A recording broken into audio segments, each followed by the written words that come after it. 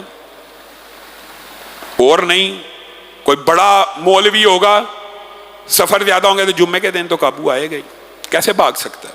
کیسے فرار ہو سکتا ہے؟ اور مولوی صرف مصلی کا امام بننے کے لیے نہیں آیا. رسول اللہ نے کہا میرا وارث ہے. عالم دین رسول اللہ کے وارث ہیں، صرف مصلی کے وارث ہیں؟ ریاست رسول کے وارث بھی ہیں، معاشرت رسول کے وارث بھی ہیں، خلافت رسول کے وارث بھی ہیں. لیکن پنجاب کے لوگ اس سوچ فکر کو جب تک نہیں اپنائیں گے تبدیلی نہیں آئے گی. یہ جو عافیہ صدیقی کے حوالے سے بات ضمنی طور پہ یہاں پہ چل پڑی، یہ آپ لوگ اس میں مجرم ہیں. آپ نے ان پارٹیوں کو ووٹ دیے ہیں جو عافیہ صدیقی کے لیے آواز نہیں اٹھاتے.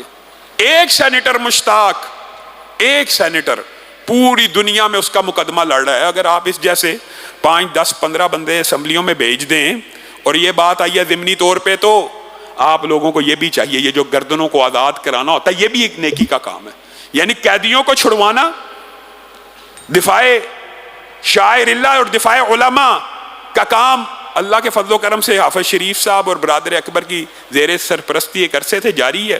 آپ لوگ اس کے اندر بھی تعاون اور بڑھ چڑھ کے حصہ لیا کریں کہ وہ غریب علماء جو بیچارے جیلوں میں ساڑے ہوتے ہیں ان کو رہائی دلوانا، یہ بھی ثواب ہے. عافیہ کے لیے کوشش کرنا بھی ثواب ہے، لیکن ہر اس بے گناہ کے لیے جد و جہد کرنا بھی، اور اس جد و جہد کے لیے وکلاء ہوتے ہیں، ان کی فیسیں ہوتی ہیں. آپ لوگ اس حوالے سے بھی اپنے آپ کو موٹیویٹ کیا کریں کہ نیکی کے ہر کام میں ہم نے تعاون کرنا. اللہ رب العزت جو کہا گیا، جو سنا گیا، اس کو سمجھنے کی توفیق عنایت فرمائے. ہمارے ایک نمازی بزرگ رضا اللہ خان صاحب، ان کا انتقال ہو گیا، انا للہ و انا الیہ راجعون. ان کا غائبانہ نماز جنازہ، اور ایک ساتھی ہیں ان کی بہن کا غائبانہ نماز جنازہ نماز کے فوراً بعد ادا کیا جائے گا. سب ساتھی اس میں بھی شامل ہو، اور بہت سے ساتھیوں نے دعاؤں کے لیے کہا ہے.